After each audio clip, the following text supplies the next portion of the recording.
absolutely flipped over this record. This when I first heard this record, it was a shoe in. This was quickly shoehorned into my fancy playlist because I love novelty records. Grew up listening to novelty records when I was a kid back in the '60s and '70s. Of course, you had the spillover from the '50s too, and there's just not enough novelty records on the pop charts, particularly the past 20 or 30 years.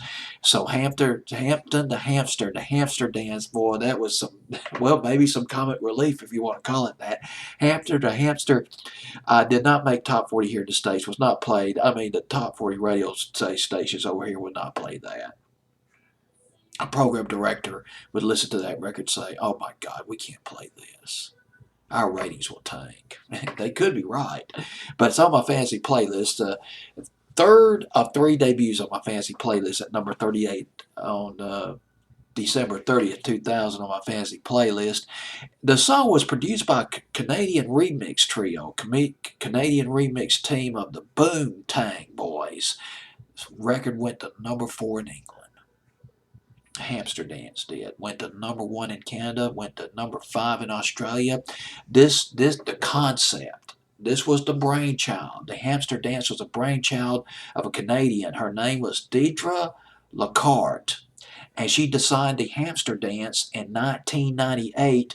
She took, I think I pronounced the word GIF correctly. I'm just going to pronounce it as GIF or GIF, GIF, GIF, GIF. She took 4 simple animated GIFs of rodents, and by the way, the record is a homage. The hamster dance. Hampton the hamster is a homage to her pet hamster.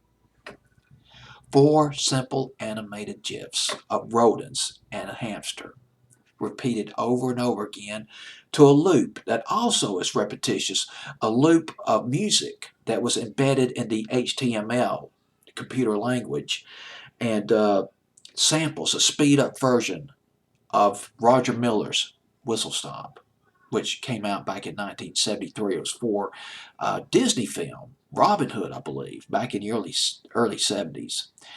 Well, this is just one delightful record. It was just one. The concept was brilliant, very simple. It took off on the web. It took off on the web, on emails before it even got real popular on radio. Well, this is the Hamster Dance, number 30. I love it. It's, well, number 38, the Hamster Dance.